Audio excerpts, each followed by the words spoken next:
আমাদেরকে মরে যেতে হবে।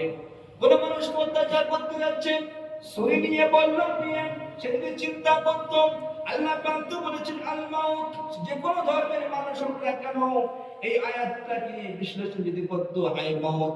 আরে আমরা তো আল্লাহ বলি না, আল্লাহ কিন্তু তারা আল মুসলমান আল্লাহ বলে থাকে, আমরা গড বলি। অন্য ধর্মের মানুষ তার বিভিন্ন নাম দিয়ে তারা ডাকে। আরে মাউত অবশ্যই মউত, আমাদের তো মউত হবে।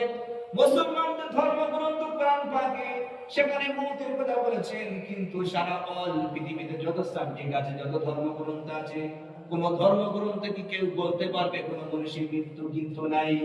কারো ক্ষমতা আছে? কারো ক্ষমতা নাই। সারা অল পৃথিবীতে যত ধর্মের মানুষ থাকুক না কেন, প্রত্যেক ধর্মের মানুষ তারা জানে মৃত্যু অবশ্যই আমাদেরকে হবে।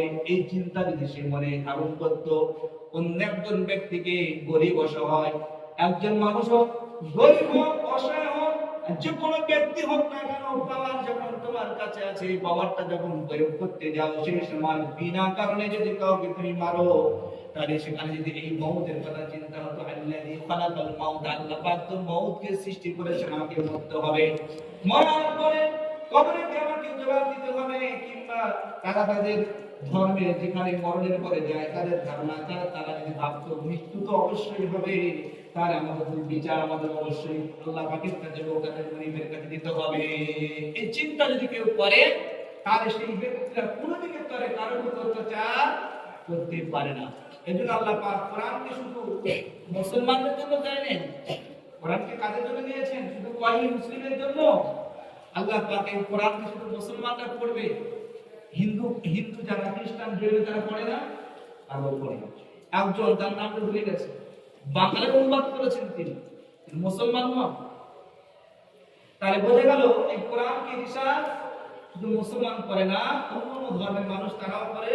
পড়ার পরে তারা যখন বোঝে সঠিক, বোঝার পরে তারা মুসলমান হয়ে যায়। বলুন না সুবহানাল্লাহ।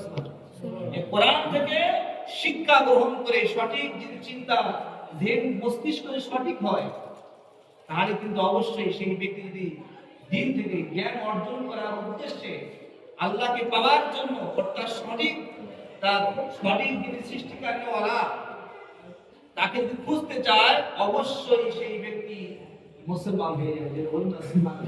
দেখছেন না পৃথিবীতে কত মানুষ মুসলমান হয়ে যাচ্ছে। আল্লাহ পাক তারপরে কি বলছে দেখেন, মউত দিলাম, হায়াত দিলাম, তারপরে বলছে লিয়াবলুয়াকুম আইয়ুকুম আহসানু আমালা। আল্লাহ বলছে পরীক্ষা করার জন্য মউত দিলাম আর হায়াত দিলাম, এজন্য তোমাদেরকে পরীক্ষা করার জন্য।